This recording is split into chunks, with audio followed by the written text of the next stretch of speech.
What's up? It's MC Chill. I'm just here to drop my perspective on lamestream narrative events and things that I'm seeing on media to hopefully give you guys a broader perspective on maybe the way that things could potentially be. You don't have to believe anything I'm saying.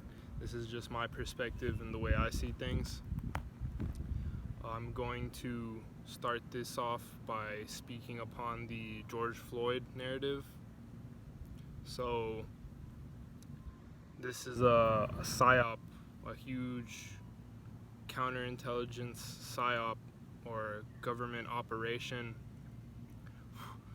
and it's all Hegelian dialect, really, problem, reaction, solution.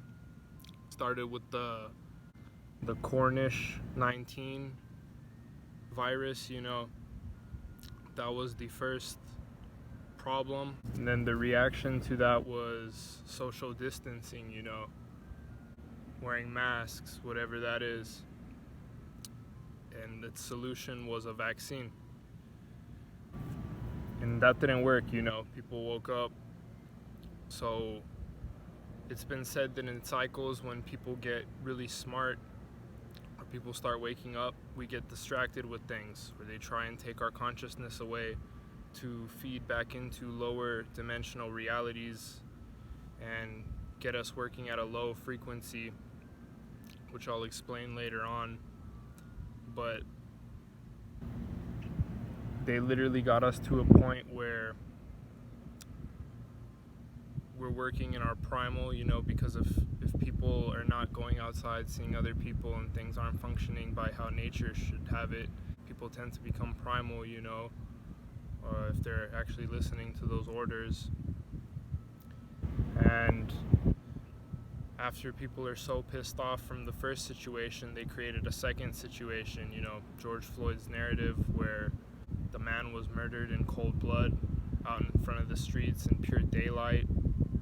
But there's a lot of twists and plots to this story that just don't add up, or things that I've been studying that I can't really understand on how people are falling for it. But at the same time, I see why, because if people are angered, pissed from the first situation, and then something like that happens, its problem, would be a man being murdered in cold blood. The reaction would be riots and chaos, and the answer to that would be martial law, which is why I want people to understand that this is Satan's snare in full effect. We need to wake up. We need to fixate our minds towards unity and not be divided by a narrative that is actually a Freemasonic ritual in a way, because I've studied things. George Floyd, he had a tattoo on his chest. It was the double-headed eagle, or the 33rd degree Freemason symbol, which stands for order out of chaos. And another thing I found out is that George Floyd's father was a Freemason,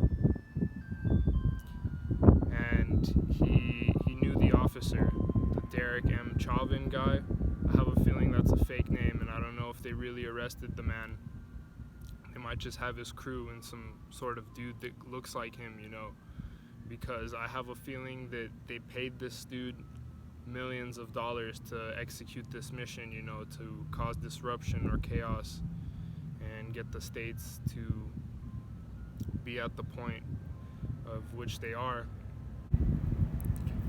There's a lot of corrupt things that need to be looked at and analyzed behind mainstream narratives. Not always what we're being told is true, like CNN News and things like that. I've seen a video of undercover agent, policeman going to the AutoZone, I think it was in Minneapolis, to go out with the hammer and already knock up, the AutoZone, so that later, at a time after, it could be fully destroyed by other people, so that they would have the blame for it, not the first person, you know what I mean? I forget the officer's name, but truly corrupt shit. All of these peaceful protests that end up turning into riots might actually be staged. They are staged, some of them, not all of them. But I noticed when I was scrolling through YouTube, this advertisement popped up for me. It was like, come join us and be a crisis actor. I was like, you gotta be kidding me, man. These same peaceful protests that turn into riots are funded by George Soros. So the George Floyd protests that turn ugly or bad were funded by George Soros. And this man hires crisis actors. He sends agent provocateurs to places so that they could rile up, protesters and get them to start doing things that are inhumane. And I'm assuming that that's at the point where they would probably send frequency in that area as well, so that people would lose control or send them a sort of signal. And if you guys don't already know, our cities and the way things are set up is kind of like a circuit board.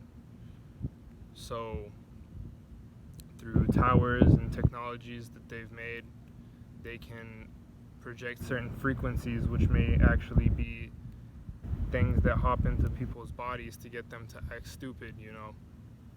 So if you're out in these fields, trying to actually bring forth peace and make sure that everyone's safe and okay, look out for these agents, man. Look out for these people, record them, identify them, expose them, because not everything is as it seems. Some of these crisis actors that are being hired by Soros may even potentially be put into play to be beaten up by police force or task military and make it look like somebody needs help when they were actually being paid to do so. So we need to learn to identify these types of situations, and I've even seen it from some of my friends' stories that they post on social media. I've seen a narrative of cops banging at a store with a baton as if they're trying to weaken the glass or something. I've seen Asian ladies and some white folks spray painting BLM and anarchist A's on certain buildings, all while being watched by the police force, and they're just there watching them, which is a clear sign that they're in on it, or that they're doing something behind the narratives. And I've also seen videos of people jumping out of like this shed or like a mini store, and they're running away, looting it and things, and these police or military task force are just there watching it, like they want to watch the city burn. Like I said, this is Satan's snare, and they're trying to bring forth in a police state with that. So you guys need to realize that all of these people who are being straight goyim to the earth or soulless beings are not helping. They're going to help bring forth something that could be potentially way worse than what we're being told. My heart goes out to the innocent people that are being hurt through this, the family and store-owned businesses that are being hurt, and anybody else that is going through a rough time because of this. I feel for you guys. I understand. And I wanted to also mention that when people loot from insured businesses like Target, Smith's, these places with commercials, you're actually helping them, because these places are insured and they'll probably make double or triple money off of what you guys are doing.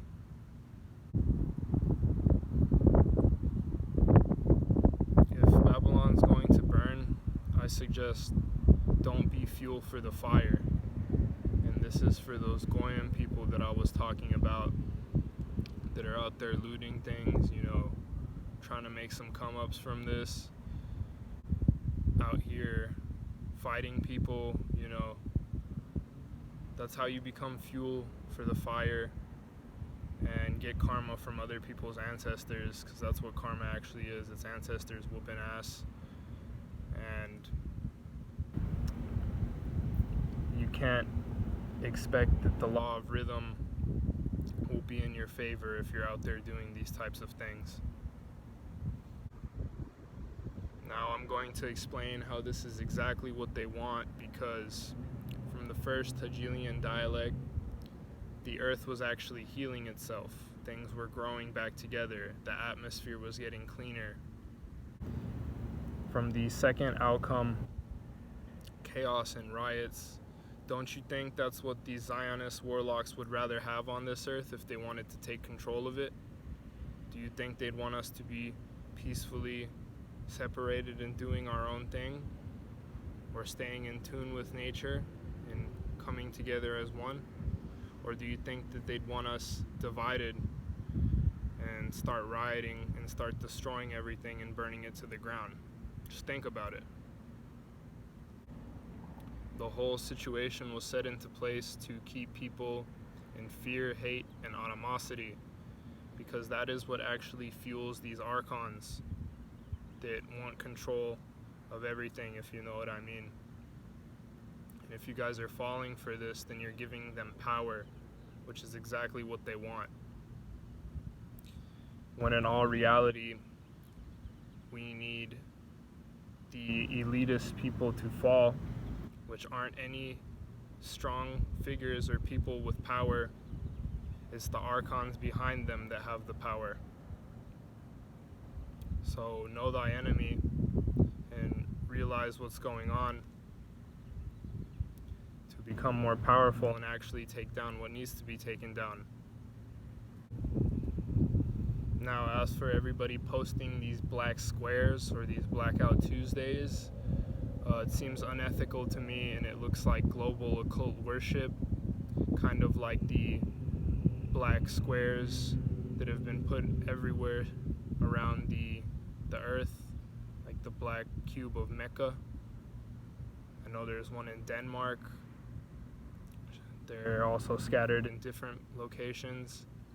This is direct to Saturnian energy from the Saturn moon matrix, because Saturn has been taken, perverted, bound, you know, and its energy goes through the moon, which is a reflection of Earth, so that they can use that against you guys. People need to become aware of these things. I've also noticed that this Blackout Tuesday was on the exact same date that Hillary Clinton had a court case. And what happened with that is she has to testify, I think it was sometime in September. But I'm hoping that by then we can be more unified so that the real evil elite of this world can be exposed. The real Christ energy that will come back and manifest to help people is the Christ consciousness collective of people waking up, not a figure that is worshipped in churches through a Luciferian aspect of control, because these archons actually love using Christians and their temples to manipulate them. I'm aware this whole situation was concocted in order to siphon energy from people, and I'm hoping that this incites a mass grand awakening in a larger scale for people to understand what's really going on. But that's all I had to say for this video. This is MC Chill. I'll stay focused and balanced. Peace.